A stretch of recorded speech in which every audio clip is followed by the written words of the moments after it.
Welcome to the ASTRALX Deep Dive, Illuminating Your Path.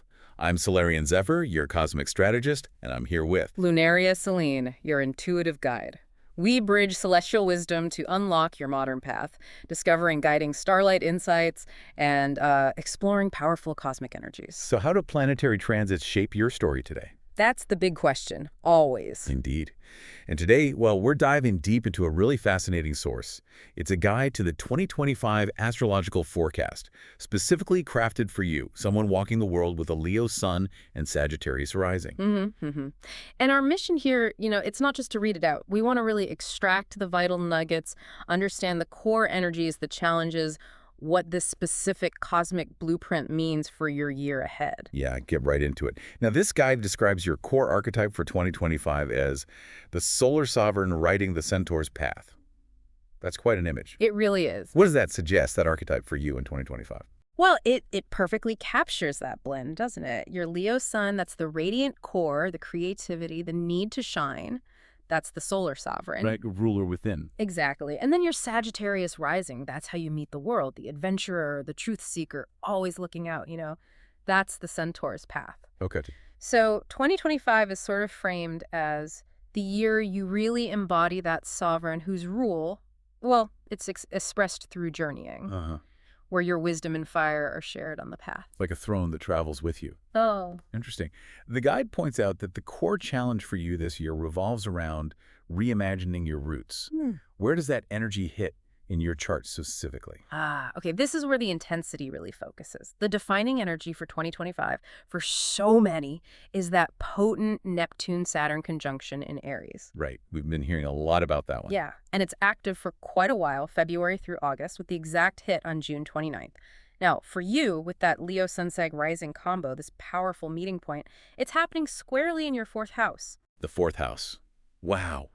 Okay, that's deep territory. Home, security, family roots, your inner foundation, even ancestors. Exactly. It's the bedrock. Right. Really foundational stuff. And here you've got these two planetary forces, Saturn and Neptune, coming together. And well, they're incredibly different. Yeah, seems like a potent mix, maybe even confusing. Saturn brings structure, boundaries, responsibility. You want something concrete. Like building a solid foundation, brick by brick. It demands definition, security, taking responsibility for your emotional base, your physical space. But then Neptune's totally different. It dissolves things. It's about dreams, spirit, the subtle, maybe even letting go of control. Precisely. It's less about bricks and more like mist. Yeah. Or a current. It dissolves old ideas of what home or belonging has to look like. It can open doors to ancestral healing, maybe a more fluid sense of spiritual belonging, or just, deep questions about your roots. And all this is happening in Aries. Yeah. The sign of self, courage,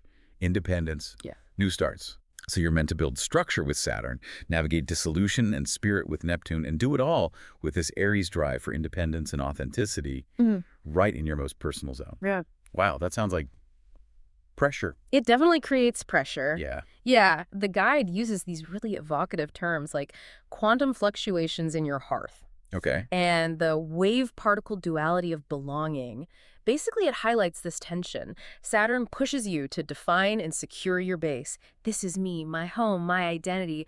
While Neptune whispers, but is your soul truly rooted here?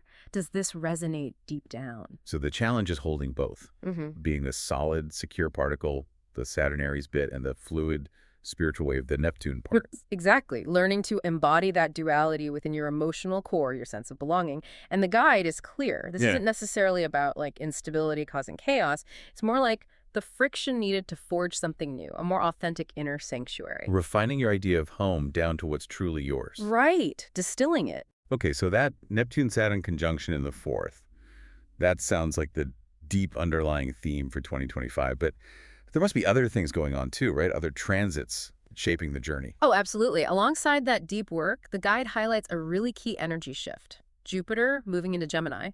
And for you, that lands in your third house. Jupiter, expansion, opportunity. Gemini, communication, ideas. Third house, local connections, learning, sharing info. Okay. Yeah, and this is from May 25th to October 9th. The guide calls your archetype here the lioness, roaring through the marketplace of ideas.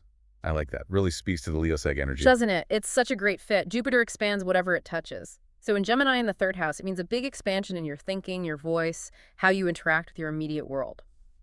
The guide talks about a resonant field of connection. Like ideas just buzzing everywhere around you? Kind of like information flowing super fast, a real synaptic buzz as ideas connect. It's a time to really amplify your voice, follow your curiosity, connect more actively, locally. So speak up, explore, network, close to home.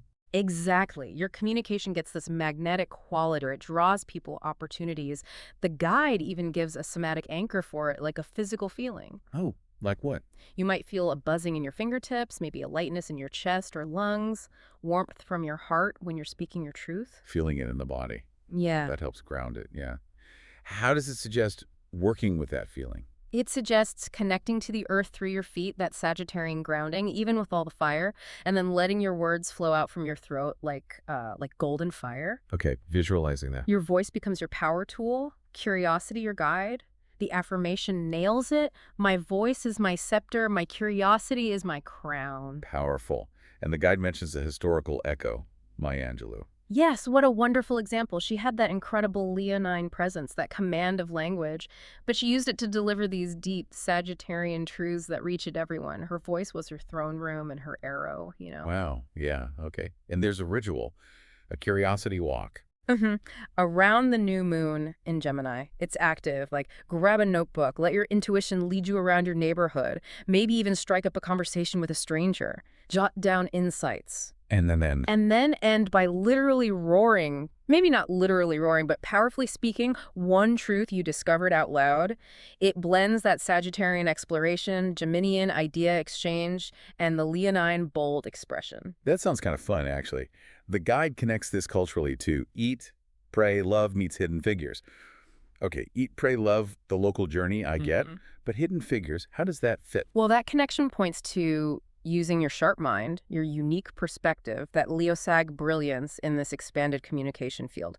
You might uncover or bring to light important ideas or connections within your local scene, sort of like those amazing women did in their environment. Ah, okay. Using your smarts to reveal something valuable right where you are. Exactly. Your mind becomes a place where important insights happen, and this is the time to share them.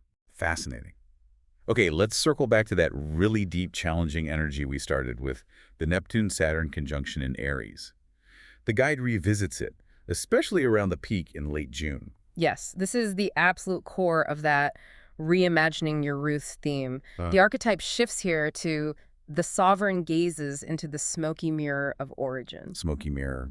Sounds intense. It really underscores that this time can dissolve old illusions, old structures around family, roots, emotional security, and it demands courageous self-definition within that dissolving space. And it mentions the entanglement of ancestral echoes specifically. Right. That adds another layer. The question becomes, can you define your own foundation, your boundaries, that's the Saturn particle, while also sensing and maybe dissolving into the collective currents, the spiritual stuff tied to your lineage, the Neptune wave? So it blurs the lines between you and your past. It can, yeah. It pushes you to build and surrender simultaneously, right in your emotional core. It's about consciously looking at those deep ties and deciding what truly belongs in the foundation you are building now for yourself. Okay. The somatic anchor for this one must feel different too. It does. It shifts lower to the belly or sacral chakra, that area tied to emotional security, belonging. The guide says you might feel tension there, or maybe a kind of hollowness, reflecting that potential uncertainty or the pull of those ancestral energies Neptune stirring up. And how do you work with that feeling? The suggestion is to stand firm, really embody that Aries strength. Put your hands on your belly, visualize Saturn's rings creating a protective boundary around your core, but allow Neptune's gentle, cleansing light to work inside that space. Protection and cleansing. Got it. The affirmation is, my roots are both strong and fluid. My sanctuary is within my sovereign self. That really captures integrating the wave and particle idea. It really does. It's the heart of the task. And the historical echo the guide uses here, Katharine Hepburn. Another fiercely independent spirit. Makes sense. Totally. With her Leo sun and Sag rising, she just embodied that powerful Aries energy defining her own fourth house space. She lived life entirely on her own terms, created her own definition of home, her own rules. She really blended that Leo self-possession with Sagittarian boldness to just remake her world. Exactly, a perfect example. So for a ritual during this peak time, the guide suggests something around the full moon in Capricorn. Capricorn rule structure, right? Yes, perfect timing. It's mainly a journaling exercise, focusing on what old emotional foundation stones may be connected to past structures. Saturn's domain need to be released, dissolved by Neptune. And then identifying the specific, courageous act of self-definition that's Aries needed within your family or just your inner emotional world. And there's another ritual mentioned, the sovereign hearth. Sounds beautiful. It's very symbolic. Using black and gold candles, black for releasing the old, gold for honoring your Leo core. Okay. Maybe burying a stone or something that represents an old limiting belief about home or belonging. And then planting seeds in a pot, symbolizing building that new foundation, placing it near the gold candle to infuse it with your sovereign energy. A tangible way to mark that inner shift. Yeah, it helps make it feel real. The cultural resonance here is Nomad Land meets the Lion King. Tell me about that. Well, Nomadland really speaks to that deep exploration of what home even means, the heritage question. That fits the fourth house Neptune-Saturn work perfectly. Right. And the Lion King brings in that discovering and ruling your inner kingdom, your sovereignty, your personal circle of life. That's the Leo Sag energy coming through. It's navigating rootlessness, maybe, or shifting foundations while claiming your right to rule your own life. Okay, so you've got this intense foundational work. Neptune-Saturn in the fourth. This period of expanding your voice and connections. Trinket in the third, yeah. And then, after all that deep inner work, there's this powerful ignition period. Yeah. Late July, early August. Yes, absolutely. The guide really highlights the Venus and Mars conjunction. It happens right in Leo, igniting your sun sign and your fifth house. Venus and Mars together in your sun sign. In the house of fun and creativity. Exactly. This period, roughly July 29th to August 5th, just brings your natural Leo energy roaring to the front. Passion, creativity, romance, pure self-expression. It all gets a major boost. The archetype here is the lover queen and the warrior artist. Lover queen and warrior artist. Venus, attraction and love. Mars, action and desire. Meeting right where your sun lives. That sounds incredibly potent. Right. Self-affirming. Totally. It's described as a solar core fusion reaction. Okay. Venus and Mars merging in Leo creates this powerful magnetic blend of desire and willpower. Your natural Leo charisma, your radiance, amplified. You become powerfully attracted to what you want to create and experience. Like a magnet for joy and creative expression. That's it, exactly. And the somatic anchor, the feeling, intense heat, magnetism, joyful expansion, centered right in your heart. That's Leo and your sacral chakra, the fifth house. And the guide suggests channeling that. Physically. Yes, absolutely. Letting that potent golden red energy express itself fully through movement, dance, creating art, making love, however that joy needs to come out. Letting it flow.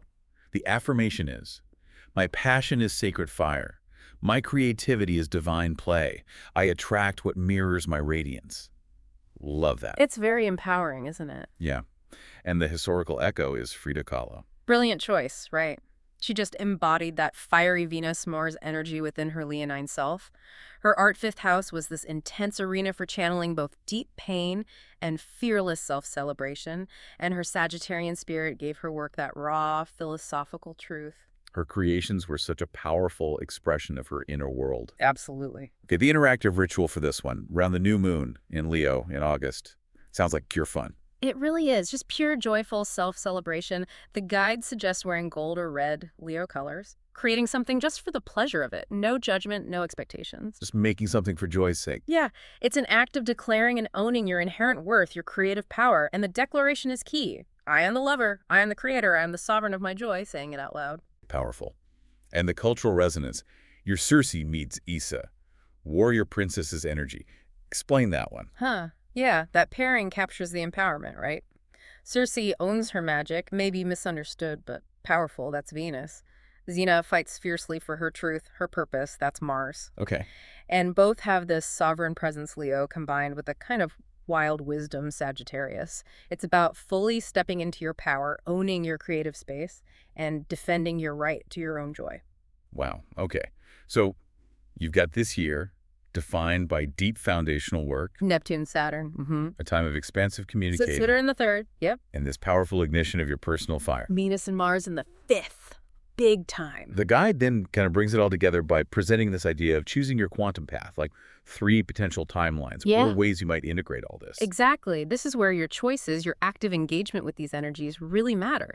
Depending on how you navigate these currents, you might find yourself leaning more towards one of these potential paths, ways of being. Okay, path number 1, is the Centaur's pilgrimage. Right. This one emphasizes your Sagittarius rising, that call to adventure, expansion, learning. You might channel that fourth house energy of redefining home into finding belonging through travel, philosophy, teaching. Your Leo fire lights up the journey outward. The path itself becomes your base, maybe. Okay, what's the potential outcome there? And maybe a risk. Well, the outcome could be profound wisdom gained through direct experience, big opportunities for travel, learning, maybe becoming a teacher or inspiration yourself. The risk, feeling a bit rootless if it's not balanced. You need to consciously create moments of Leo self-celebration, maybe rely more on chosen family for grounding. Feels like riding that centaur across wide open plains, always looking ahead. Exactly that feeling, always towards the horizon. Okay, then there's path 2, the lioness's golden reign. This one leans more into your Leo sun.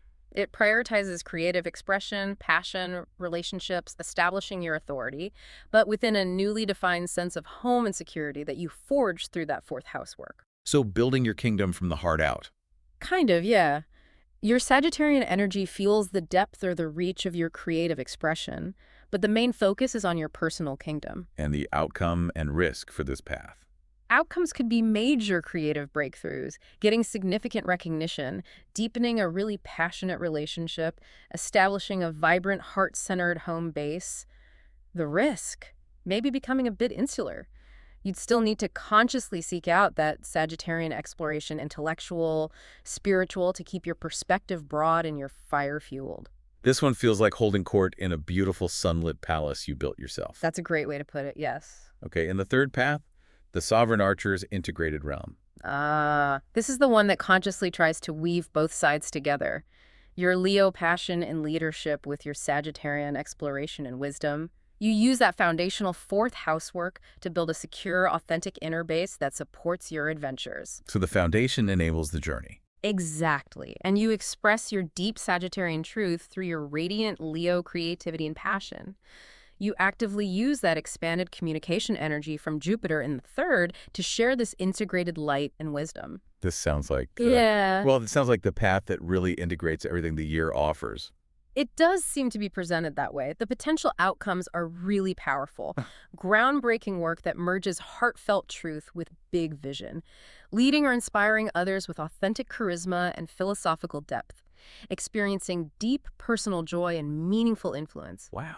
The feeling here is, well, your throne isn't fixed. It's wherever you stand. Your arrow is always pointing towards new horizons of the heart. You're ruling the territory of your own becoming. This has been incredibly illuminating, really exploring the path laid out for you for someone with this Leo-Sag blend in 2025. The guide really does highlight that powerful dynamic, doesn't it? Your Leo heart, that sun needing warmth, creation, recognition, and your Sagittarius rising spirit, the restless arrow, seeking truth, always questing. And it emphasizes that your truest home in 2025, it's found right where that Leo roar of self-expression meets the centaur's call to explore. Yeah. So the advice is really to let that Neptune-Saturn crucible in your fourth house do its work. Be willing to let go of old structures, old ideas about roots that don't serve your authentic core anymore. Make space to build a new foundation grounded in self-love, grounded in the wisdom of your own journey. As the guide puts it so beautifully at the end, Yeah. Ignite your passion, knock your truth, and let fly, Sovereign Archer. Your fire lights the way, your arrow finds the mark, your journey is your throne. Reign over the vast, beautiful territory of your own becoming. Beautiful. And as our cosmic journey within this deep dive concludes, we really encourage you to dive deeper into your unique path using these insights. Request your email audio reading now. You can find the link right there in the description below. And explore the episode resources and links too. All the details are waiting for you there. Ignite. Think. Subscribe for more Starlight Insights. Thank you so much for joining us. Thank you for joining us.